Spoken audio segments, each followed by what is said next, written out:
Monday, the 30th of September. Welcome to the show. This is Business Morning with me, Bosin Amafaye. We're live to you from Lagos, Nigeria's financial and economic capital. A bit of a vehicular snarl early this morning.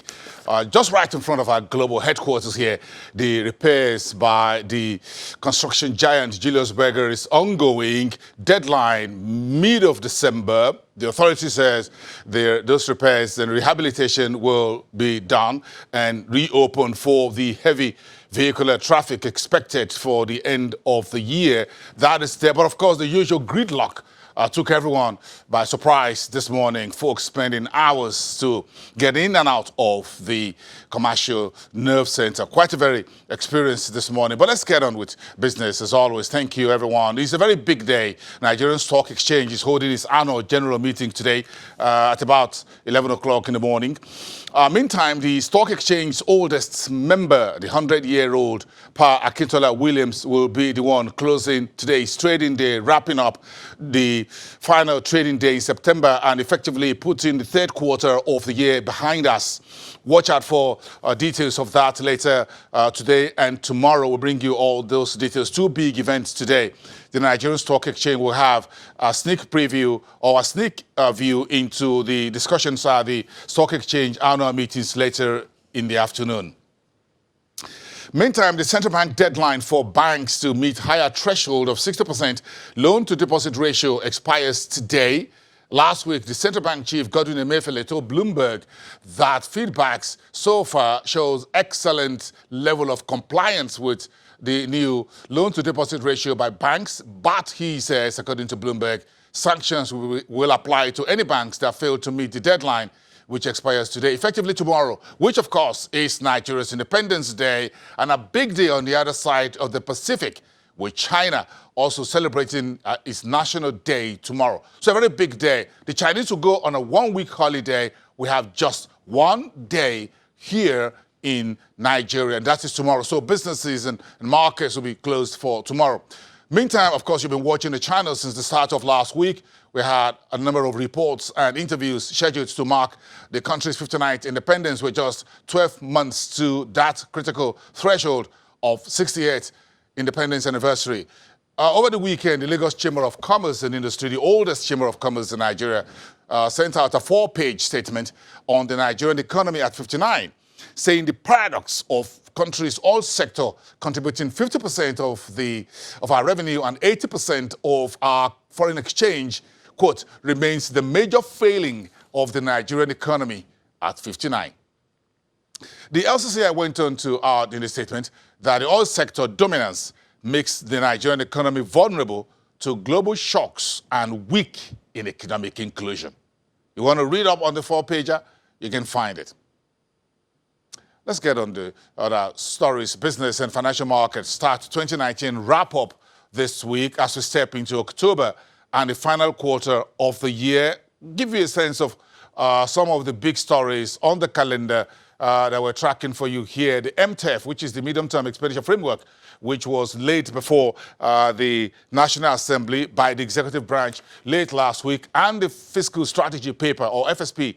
Those deliberations we expect to get into top gear at the National Assembly as we get into the new month, all in preparations for the delivery of 2020 budget to the National Assembly by the executive branch. We expect that to happen in the new month, bright and early, and see if the Buhari's administration will make good on its promise to meet the January to December budget calendar, which had been derailed at least for the last 3 years. Also on the market street, third quarter earnings are expected to start coming through from late October into early November, and all of that will form part of the trading theme for the final quarter of the year. We have a few, some analysts to squawk to us on the outlook for the fourth quarter period on the show within the hour. You want to stand by. The Stock Exchange is where they are coming through to us on those conversations within the hour. Stand by, everyone. You want to listen in on those conversations. Meantime, the first half and third quarter 2019 economic data are also on tap from the Statistics Office. And on a bigger global space, the IMF and the World Bank Economic Forum, which is the annual meetings, will be holding in Washington from October the 14th to the 20th. And here on the African continent, the AFDB Group will be hosting the 2019 edition of the Africa Investment Forum, and that is taking place in South Africa in the first 2 weeks of within the first 2 weeks of November. So let's check through some selected indices for the month of September, which ends today. This was all from the Nigerian Stock Exchange weekly data. The Nigerian Stock Exchange market is down a negative 11.95% year to date. Whatever happens today will be added to that. The main board index of the stock exchange is even much deeper. That's 22.25% in negative territory. It's been a very brutal 2019 for the Nigerian stock market. The NSE 30, which is the basket of the 30 most capitalized companies on our market, where you have Dangote Cement, MTN, and the rest, that's negative nearly 20%, 19.83%. If you look at the banking index, among the other sectoral indices to serve as a mirror of the rest of those subsectors, that's in the water by 15.10%.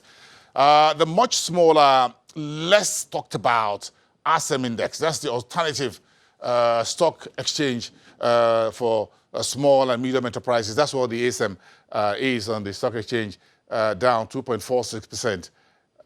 The two special indices on the exchange, which we'll also talk about in a couple of minutes, is the Nigerian Stock Exchange AfriInvest Bank Value Index.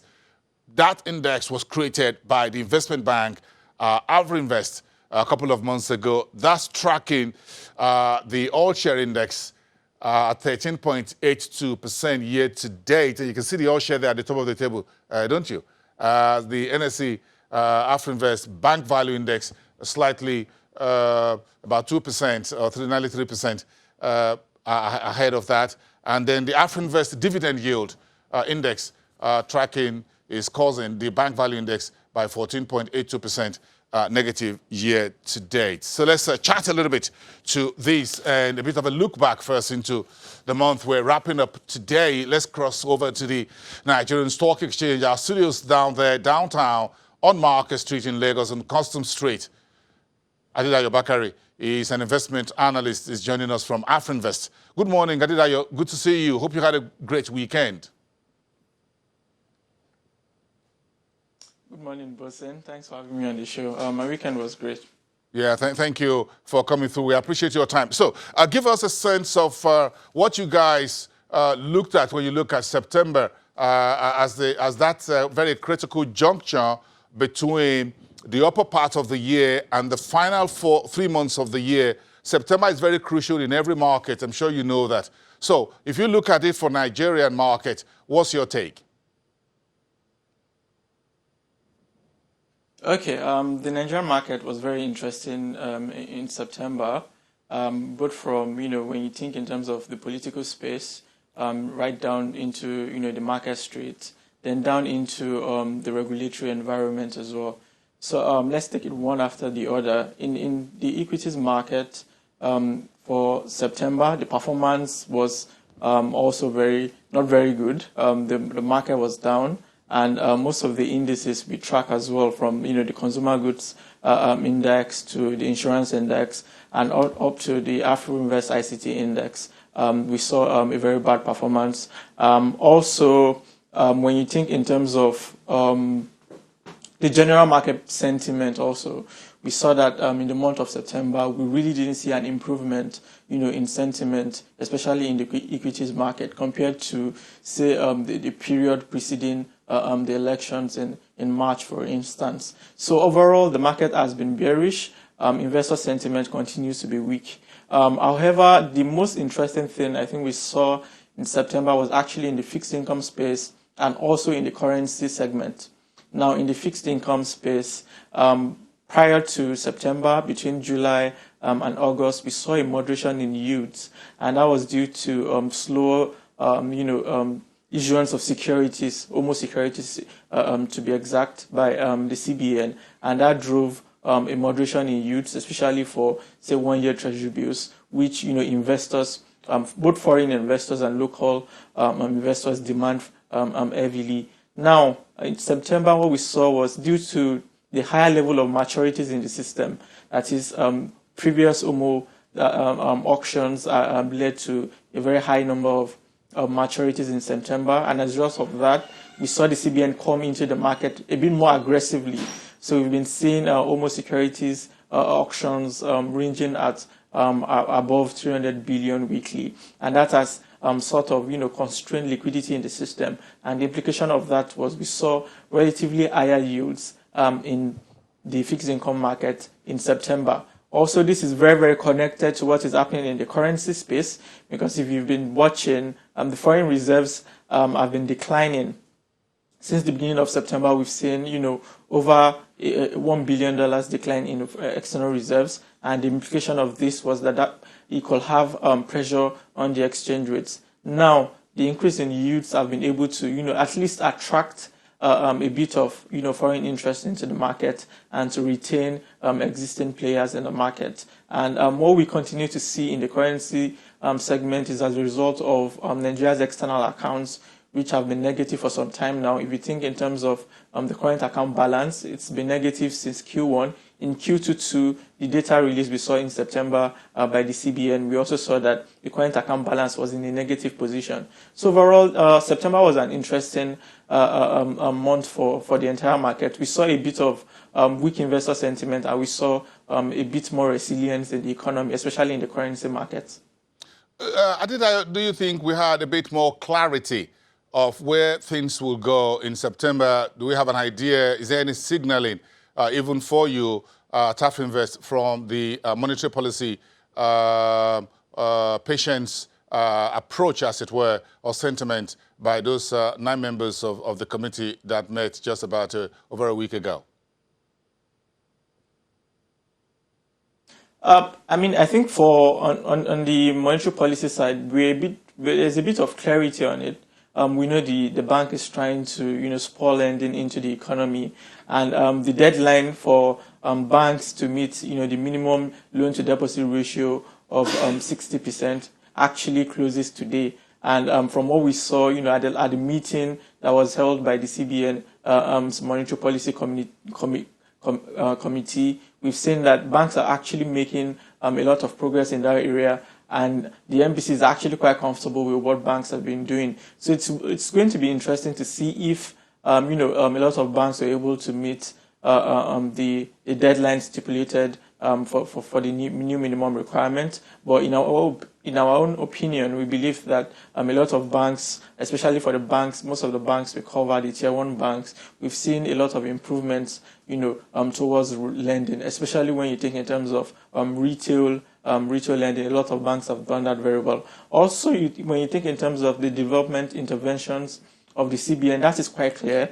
CBN is trying to also boost, productive capacity of the economy by extending loans to the real sector, especially agric. Now, we continue to see the CBN play in that space. Now, the only worry we have in terms of, where we think there's a bit of uncertainty is around the currency market.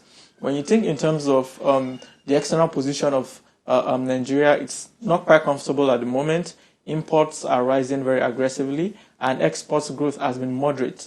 Now, this is not unsurprising, because when you think in terms of oil prices are still down at around $60 per barrel. When you think in terms of our oil production too is around 2 million barrels per barrel, which is also very, very weak. Now, when you think in terms of what exactly is the future of the naira, where are we likely to see the naira over the next 3 months, over the next 6 months, in the short term, that is a bit unclear. And we think we've seen the CBN also resume FX demand management, and that is why you're seeing a lot of policies around restricting imports, restricting FX for say food imports of different categories. So yeah, on credit to the economy, when you think in terms of regulation around credit, we think it's been very good for the market. But when you think in terms of currency, vis-a-vis foreign investor confidence, we still think there's a lack of clarity in that space. Okay. Adedayo, we put this up earlier, and I'm sure you saw it. The NSE Banking Index year-to-date, negative 15.10%.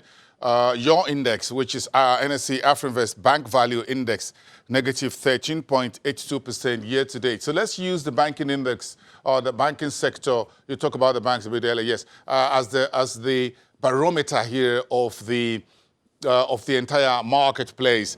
Talk to us about your bank value index. Okay, so the Afrinvest Banking Value Index is an index that tracks stocks. Mainly, we have a minimum of 5 stocks in that index, and these are mainly tier 1 banks in Nigeria. So we have Guarantee, we have Zenith, we have Access Bank, we have Stanbic as well. And the major purpose for creating this index is to kind of have a benchmark on select banking stocks, which you call value stocks. And the criteria for entry include, the criteria for entry includes the general criteria to measure performance in the banking industry. The first one we looked at was ROE, that is the return on equity. So we're looking at stocks that offer return on equity over industry average, in 8 quarters out of the last 16 quarters. Now, the second level of criteria we look at also is in terms of the multiples. So we want to see banks who have, say, high earnings yield above industry average. We want to see banks which have high dividend yield above industry average. We also want to see banks with, book value to price above industry average. Then the final level of checks is actually in terms of liquidity, because for any index, you need to be, especially the indices that will be tracked by exchange-traded funds, you need a measure of liquidity to guarantee, entry and exit for investors. So we also look at liquidity, and that was how we arrived at the, 5 stocks that we have in the index currently. Yes, the index has been down, just like the general market, but it's still outperforming the the NSE's banking index, which is down about 15.1%. Our index, the Afrinvest Banking Value Index, is only down by around 14.2%. Adedayo, we have just about 2 minutes. So quickly, in these 2 minutes, we'll talk about the dividend yield. This dividend yield is not tied, your basket, this basket of dividend yield is not tied to the banking stocks alone. If that is the case, what does this dividend yield scenario paint about the market, the earnings we've had so far in the year? I mean, it shows that earnings are still very, very weak. We have a lot of banking stocks in the index, but also we have a lot of consumer goods stocks in the index as well. And when you think in terms of the performance of the economy, mainly, when you say the financial services sector, when you go to the consumer goods sector, it's the same pattern. Growth has been very, very poor, and that has translated into earnings. And when you think in terms of dividends, if earnings growth is not quite strong, then you do not expect dividend payments to be as strong as you want. That combined with, in terms of fundamentals, when you also think in terms of the general market, or the general operating environment and weak investor sentiment, then those are the factors that have led to the very, poor performance we've seen in the index and the broader market so far this year. Adedayo Bakari, investment analyst from Afrinvest. Thank you so much for your time today. Thanks for raising the curtain on the current trading week. We appreciate that, and wrapping up the look back for September for us.